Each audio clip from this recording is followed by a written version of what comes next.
meeting of the Plainfield Board of Education to order the special meeting tonight, August 28, 2019, at 7 p.m. Yep, absolutely. Stand for the Pledge of Allegiance. I pledge allegiance to the flag of the United States of America and to the republic for which it stands, one nation, under God, indivisible, with liberty and justice for all. Alright, so thank you for coming out tonight on this rainy fall day. Tonight we had hoped to resolve this expedited, but Board of Education liaisons to the solar project have not been able to address their concerns with the town, hence the reason for tonight's special meeting. Just a note for anyone here regarding public forum, although this is an open meeting, this is a meeting to seek town and or legal support to discuss the challenges of a delayed timeline of the solar project at Plainfield High School, Plainfield Central, and Plainfield Memorial School. Since this could be a matter that involves litigation, the Board of Education prefers to keep the conversation at the board level. So with that being said, I just want to start with some of the positives regarding the solar project. Just a note that Earthlight has completed all their installations on time at Shepherd Hill and Moosup Elementary, and they're planning for their connection test to occur on a Saturday so that students are not impacted. I also just wish to stress that this has been a goal of 2020, the board's long-term plan for the district, in which we said we'd utilize alternative energies. We've been diligent throughout this process. We certainly cooperated with walkthroughs. We even moved our summer school program. We authorized the signing of forms for ensuring as long as student safety concerns were met, and the installation timeline would be met before the start of school on August 26th. Despite this, our attempts to communicate our concerns, we now find we just have continued concerns with the changes to the plans put forth by Forefront Power. So that's why we're here tonight. At this time, I would like to turn it over to Superintendent DePietro that can kind of walk us through some of those concerns and maybe some of the initial plans.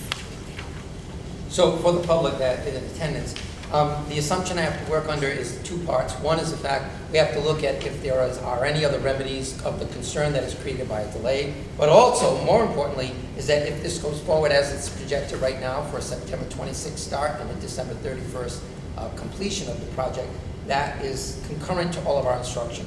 So some things are identified by the board members, some by our administrators, and almost in order, but at least collectively, we want you to hear that the schools are planning that in the event that this has to go forward as it may and would have to be done, here are the things we've done. So the first question that we've had is that all installers, any people working on our school, since it is not the summer and since it will be populated by as many as 1,400 plus people, whether they are students, staff, parents, or even the people who will be working on the buildings, between the three sites, there are almost 400 people at Memorial School. There are 550 people students at the Central School, and there are 640 students at the high school. Collectively, we're talking a lot of students, a lot of faculty who are engaged in these buildings, moving in and out. So the first thing is that all installers must be fingerprinted, background checked, because by our standards and our requirements, we have to look at certain specific background checks on any individual who may have access to our building.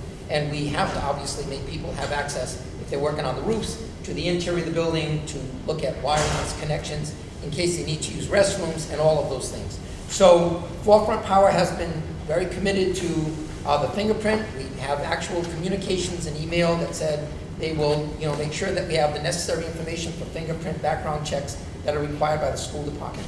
And the public needs to know that no one is allowed in our schools without meeting the district background verifications. Anyone who does enter the schools will have a visual ID that has already been identified and validated, so that if someone's in our building, we know that these people have clear backgrounds and that we should not have an issue with them. So the first thing we did is make sure that anyone in the building meets the same requirements for background and checks that we have to have. That was number one, and it was the first concern because during the summer, we have less people in our buildings. Number two, the equipment and the panels that are resident during the process of putting equipment on and if there are stanchions or if there is equipment that has to raise panels to the roof, has to be protected from student vandalism or harm by students having accessibility to them after hours. Once school is started, during the summer, there's very limited access, but we raised this question as early as April and May, and that's why we received the timeline that was projected to terminate by August 26th. Our rationale was that when any equipment is there in the summer, there are pretty much sunlight hours, which are pretty long during the day, during the summer hours. But once school starts, there are programs all over in all of these schools. We have programs for sports such as football, soccer, track, and all of those. We have students who are playing volleyball inside. We have after-school programs, and we've actually extended our day twice a week on Tuesdays and Thursdays so teachers can provide support to students. That means there'll be late buses coming in, even at the high school as late as 2:30, at the middle school as late as 3:15. We have programs where students are going to be out in recess in the elementary schools, such as Memorial School. To have students who are going to be moving in and out of the building, they could be there after hours, on weekends. We had to make sure that all equipment is, to the best and extent possible, protected from any possibility of tampering, vandalism, or most importantly, harm. Student sees an attractive nuisance, says, oh, I wonder if I can climb that, I wonder if I can do this, let's play King of the Mountain, and so we had to do that. Again, forefront, I have actual written email communication through Ed Switzer, and we appreciate that. He provided some plans to have all equipment. They would be moved if they're on site to a remote site, so they would not be, in the vicinity. They would be in every way possible that they would try to keep this so that it would be in a protected area or an area where students would not typically just go to try to climb on it. In terms of understanding, a lot of the equipment is brought up on top of the roof at a certain point, pretty much early on, and then when you're doing work up there, those are sitting waiting to be placed onto the either ballast systems or they're going to be drilled into the roof. But either way, a lot of that's up, so you don't have equipment sitting there 24 hours a day, 7 days a week, as I understood it. It'll serve a purpose, it's moved. We have evidence from the town and work that they did, but we also have evidence from the town. Sometimes, when I was at the town, I couldn't go out a certain door, they just put a yellow ribbon across it. Yes. And they just said, because something, whether they're working above and they don't want something falling, or there were workers who may be climbing to the top. So, and that was Earthlight, I believe, but we did have to restrict certain doorways. So again, in that case, we do at least have, written confirmation that Forefront is willing to work with us to do what they feel they can to make sure that it's not an attractive nuisance. We currently, I believe, have 40 pallets, if I'm correct, at the high school, and they're sitting in the back of our property. So they're not in visual sight from the front, but again, our custodians, our lead custodians said we're concerned because we're not here all the time. Once there's 600, 700 students here, we're just worried someone might think it's standing there. Can I climb it? Can I get on top of it? And we just prefer to know. We don't want to start station security, but we just have to worry about it. It's an issue of safety.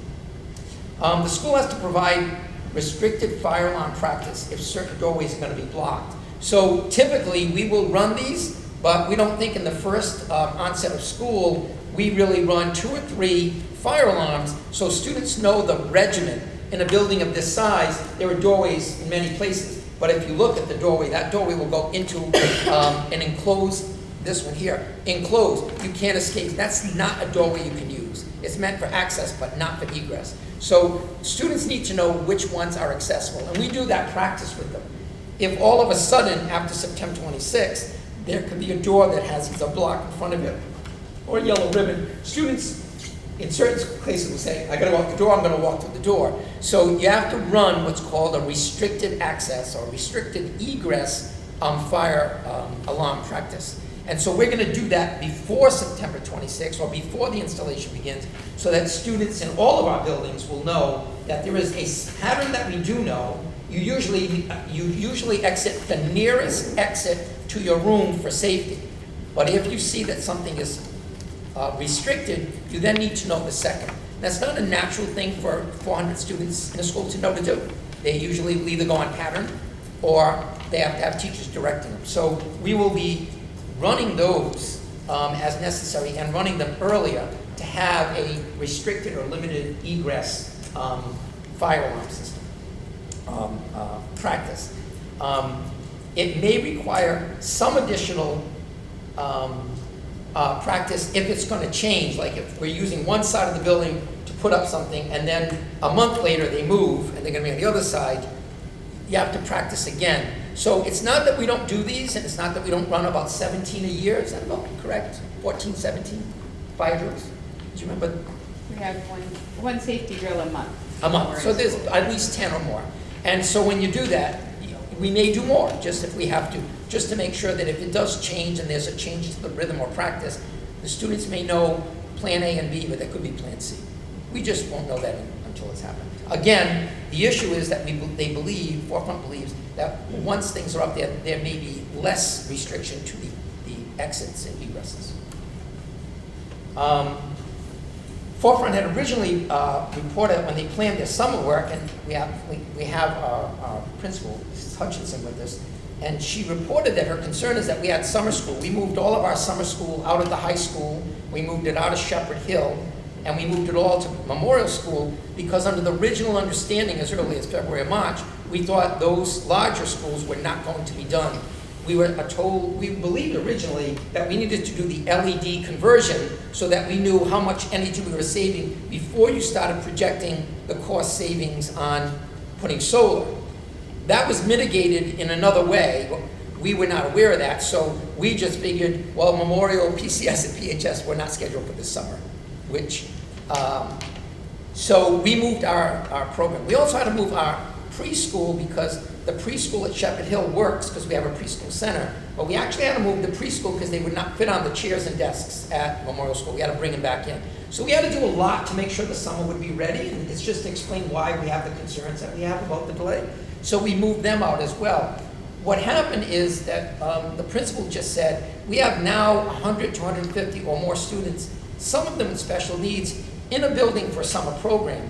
Noise and distractions could be a concern, and I believe there was an agreement they might start it after 12 o'clock, so that since they had a 7 to 7 hour day, a 12-hour day, they'd move it to the point where it would create less distraction.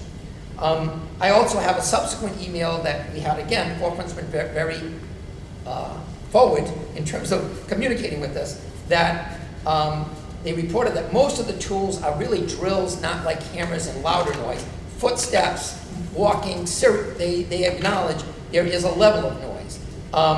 But because we had this anticipation that if they were willing to move after 12 in the summertime when they had that time, now we won't have that option. The days get shorter, they're going to need to be up there earlier, and we just don't know the level. And so what I wrote, and you may have it on the back of the forms we wanted to provide to people, it just says it's a matter that still needs to be reviewed. Do you not have one of the sheets you brought, actually, sir? Yeah, They're right. I don't know if you were looking like you didn't have them. We have forms. Did you get a copy of the forms? Did Tom, are they there? Let's just make sure. I don't want to be talking thinking that you have this information and you don't. It's just that we try to communicate so you have the information. So just following the right side, all you're seeing is for everything we were told there's going to be an issue of safety, instruction, a compromise. We've tried to come up with a mitigation plan to say that we would do our best. In this case, it will require additional planning because until it begins to happen, we won't know.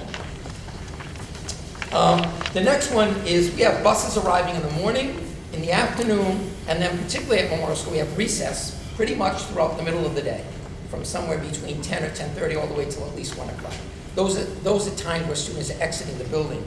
So our concern was if there's equipment that has to be moved or it's coming in, with buses coming in, if they're not in the front of the building, it's one thing.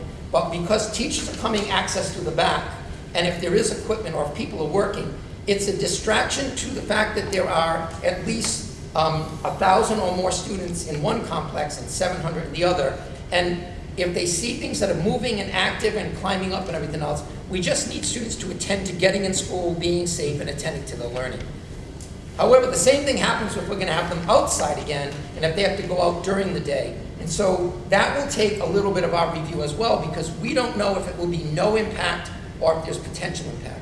When I'm trying to build this with our team of administrators, we're building this without some of the knowledge of how much time, effort, energy, noise, and equipment might be in place. So that's another thing that we have planned for, and we asked for that they would not work specifically either during the bus arrival. And again, Forefront responded and said we would try to get all of our equipment in well before the start, and if they have to, make a delay so they would not do it during the exit of students. You've got 600 exiting a building. You just can't worry about if there's a ladder or there's equipment or something's moving or if some panel drops. We don't expect that. You just have to plan for that safety.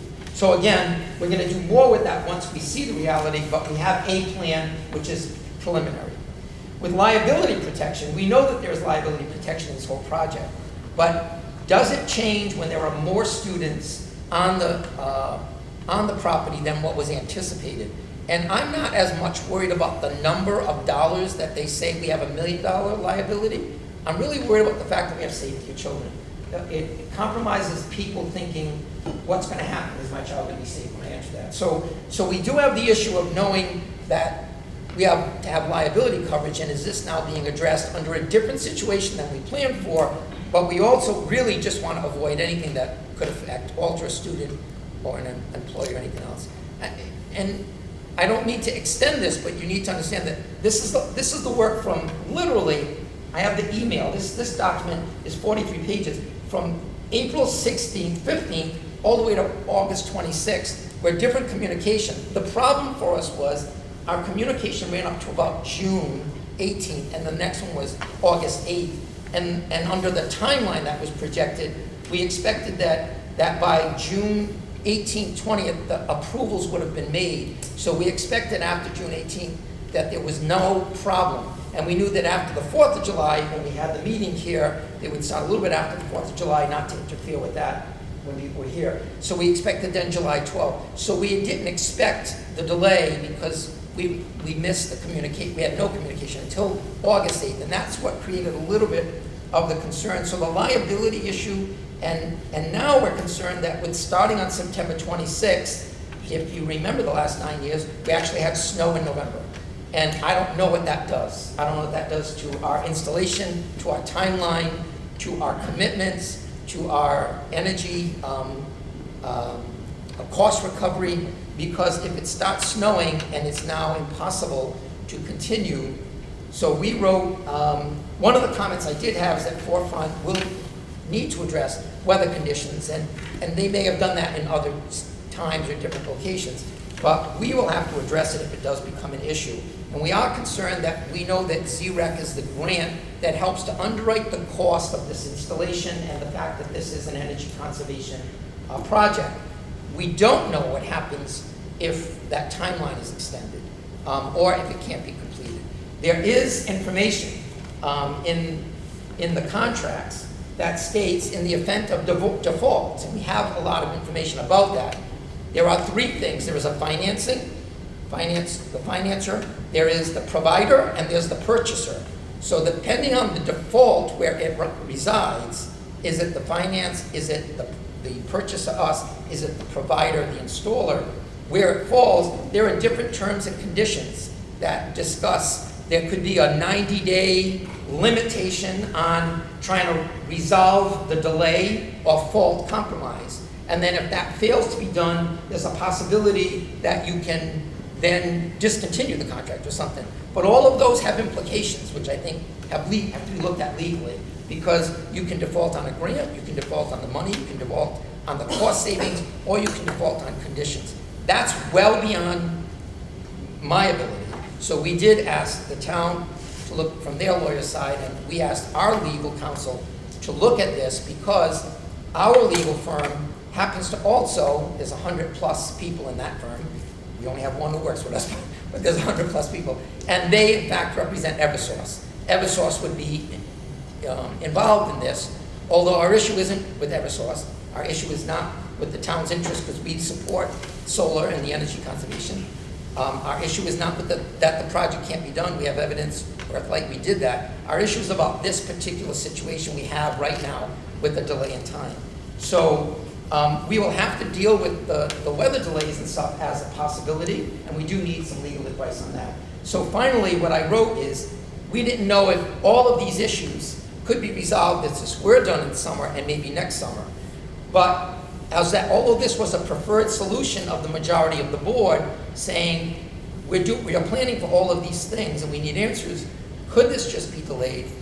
We said we would need legal advice. So today, the first 15, 20 minutes was to let the public know, we literally do have, and have built since April 16th, we have all the evidence of emails and communication and everything else. We're trying to work out contingencies so children, parents, staff are all going to be provided the safest environment we can. But the question before us is that the only remedy, or is there another remedy? And that would, from my understanding and my limited review, would take some counsel for the Board of Ed so that they don't act in outside of the parameters of the contract and either void an aspect of it. And that would be a concern for us if they did that. So that's my report on the preparation. I hope you feel that at least we are developing the preliminary steps, and that we've done that job, and I think all the administrators will give us ideas as to what we need to do. And I appreciate that Forefront has come forward and tried to address the questions that we did ask. All right, so at this time, I'm going to open this up to the board for questions, if there's members that have specific questions. Because I know we have a number of members that have addressed at times that they are concerned, so. My first question is, who do we have to answer the questions here with us this evening? Forefront here? Yeah. So We also have our town selectman, Kathy Tentrick, and Paul Michard, and you are an attorney. You're the town's attorney? You represent the RF, well, the town and the RF. The RFP, okay. So, and we negotiated power purchase agreement. But he is not, just to make this clear, he is not the town's attorney. Okay. Special. Do you have any legal counsel here at all? we were unable, because our legal counsel has dual representation with Eversource. They need to get a waiver that may take time. They would not be able to come to your next meeting September 11th. Kathy did ask their legal counsel, but he was not able to be here. And our town attorney is on standby. What I said is tonight, all the questions and anything that comes from this meeting, I'll relay to him tomorrow so that I can send him a whole sheet of all the questions and concerns, so he'll be better prepared to look into it, to be able to know what it is. I just got one question, and then quickly, between you and you. Can this be put off till next summer, or do we lose grant funding? It's just very time sensitive. Can we put this off till next summer when there's no disruption to the schools? So the ZRAC contract starts October 1st, and so Of last year? of this year. So any time that, so once it starts, between when it starts and when it's commercial operation, there would be some loss of ZRAC revenue. So if we were to push it to next summer, that plus the switchgear upgrades. Well, we're not gonna make it to October 1st anyway, by your time schedule, so we lose the money anyway. Right. It's like a loss. So who's going to It's make a loss that? regardless, Who's gonna make that so money? then why don't we just go till next summer? If it's a loss anyway. Under section 3.1 of the energy services agreement, the company is required that they shall install in the summer. Yeah. So, in my opinion, as an attorney, we can defer to next summer. In regard to the ZREC, that is irrelevant to this contract. Really? That's, yes, the burden is on the company. They can't change the price under the contract. It's their loss. So if we put it off to the summer, they would have to make up from October 1st, say, until, Well, I think correct me if I'm wrong, the loss in ZREC revenue was realized on the side of Forefront. that's what I'm. Yeah, that was We're just all not, for. the contract we're engaged in is a power purchase agreement at a fixed rate per kilowatt or however. Yeah, we measure forever. energy. That remains the same. But yet, if they don't fulfill their part, then they will make up the difference. If there's any losses for extra costs, is I think what she's I saying. think the They 85%. Okay. But CREC is on the side of Eversource, right? It's not gonna affect the town. The We're not company gonna has be a contract with related. Eversource, So they have the not contract. the Board of Ed, not the school. That's not my the- question. Okay, that's what I want to make sure. And correct me if I'm wrong, but the ZREC is really a driving motivator for your firm to be doing this in the first place. That's who's paying. That's correct. But as I said earlier, you're gonna lose money regardless now if you're going past October 1st. Or you're not gonna lose money, but you have to go through the hoops to get more ZRAC, right? No, we're trying to mitigate the amount that we actually lose So I guess, in their last time. given the extensive discussions that we've had about the safety concerns going back to March, my two questions. First, why wasn't there communication about the delays on the part of Forefront to the district? 6 weeks. Sure. So, And why did we get lost 3 months of time also? I First question first. Yeah, sorry. Why question. was there 6 weeks of miscommunication? between which dates? I think they're talking June, between July. When the delays started to be incurred on the high school, Memorial School, and Central School installation, why was that not communicated right away? So that was my own personal error, and that I don't have a particularly good reason for that. We did run into some issues with Eversource during the interconnection process and designing that, and that helped cause the delay. But as far as the lack of communication, that's completely on me and not all. You're an intelligent individual, and I trust that you recognize the importance of the safety aspects to all of this. So, in your judgment, would this not be a much more prudent decision to move to the summer of 2020 Hearing for all- installation? Hearing the concerns, knowing the number of additional students that are going to be on these campuses between the hours of 7 a.m. to 7 p.m. And your work day getting shortened now too, because you're kind of working like maybe 10 to 2 because of the buses and stuff, so that's gonna, your December timeframe now is gonna go into probably January or February, I would think. And not only that, when you were doing this and you saw that, why didn't you start earlier getting these permits, knowing that you needed to get this done this summer?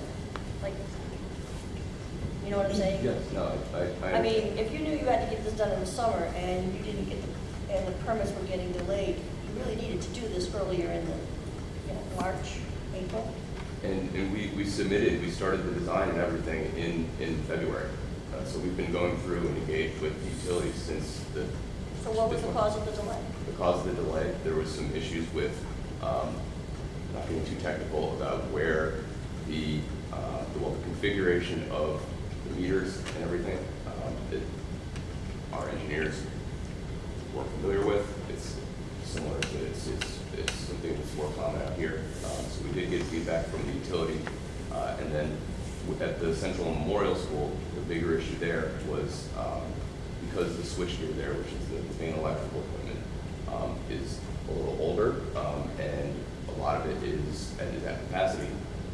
We had to look at trying to design around. At this point, it requires $100,000 worth of upgrades in order to just plug the system in. And Our high school grid. But didn't you take a walkthrough? Didn't your company look at the equipment? We did, but we didn't. And why was that not recognized? We did not. So the only way with the switchgear, you know what's actually going on is to open it up. And during the initial site visit, what's physically plugged into it, we did not have access to until I think one of our site visits at the end of May. Which school is that, the switchgear? It's the Central Memorial School. Memorial? Which we had voiced concerns about when the project was going through because we had just undergone a fire as well, and we knew that there was some differences. So you did a site walk on buildings and there were open panels? Or checked out how old that system was? Not until it became an issue with one of the. Usually it's fine, and it. Usually. Well, hold on, he said the Memorial School grid is the one that's, isn't that school that got caught in the fire? No, it's basically. Yes, that was. No, Memorial School was. Right, so how can we have old grids that just put in a few months ago? They changed the grid. I think he was talking about PCS, weren't you at that? But maybe it's like the central school. Central. Central. Okay, that makes more sense. Okay. Yeah, that's what I'm. And Yeah. Memorial School, you're saying, right? Well, it's. They're together, so it's hard to. They're all kind of blend together, huh?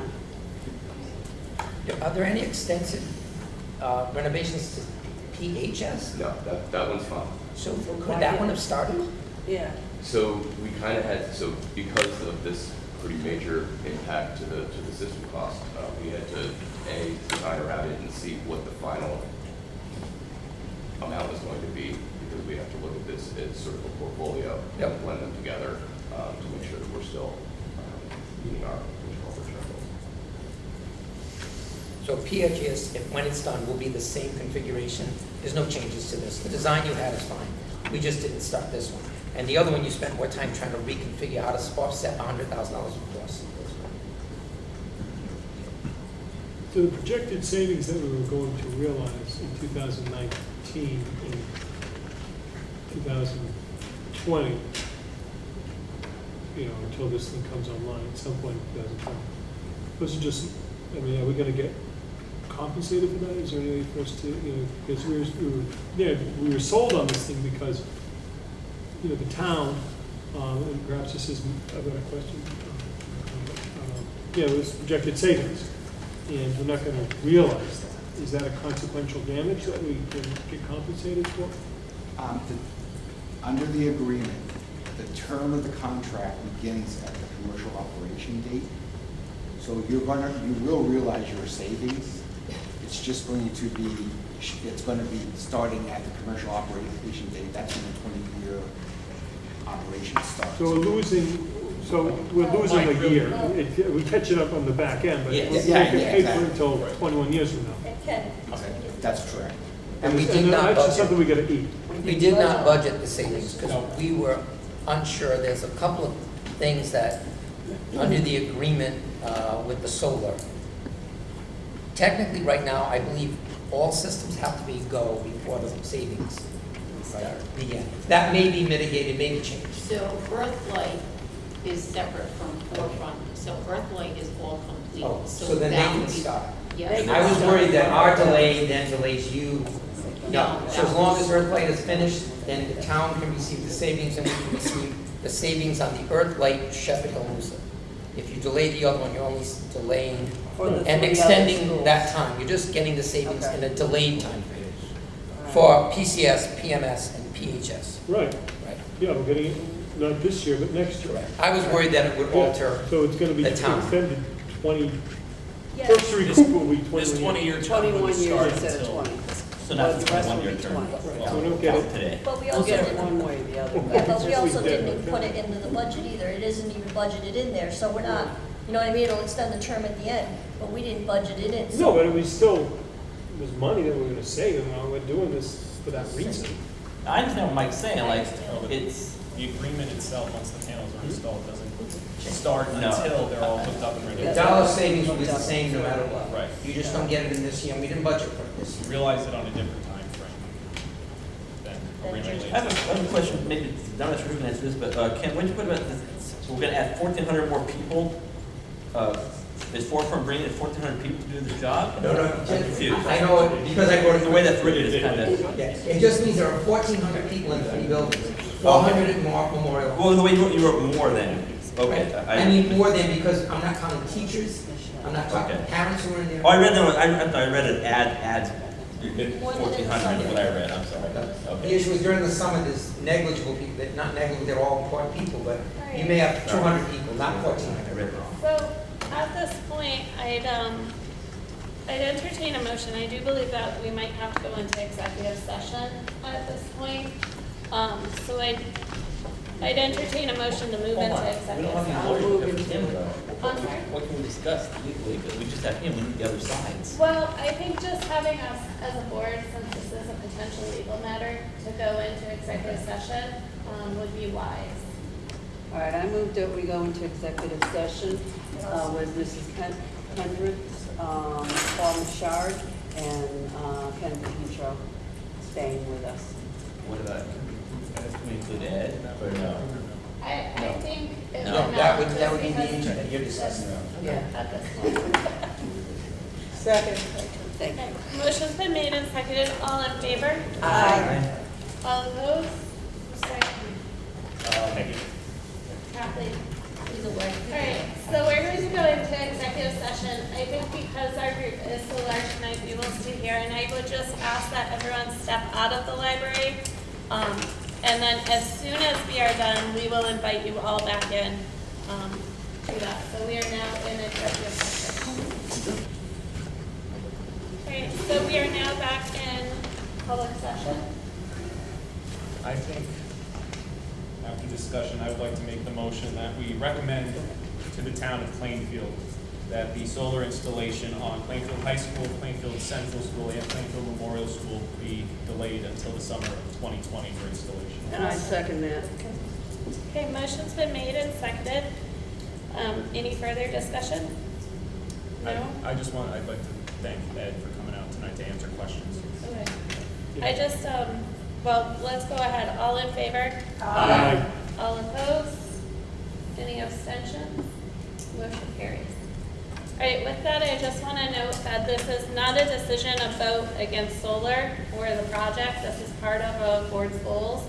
We're in full agreement that with the town on this project, but we're making our motion to send it over to the town to protect the children of Plainfield.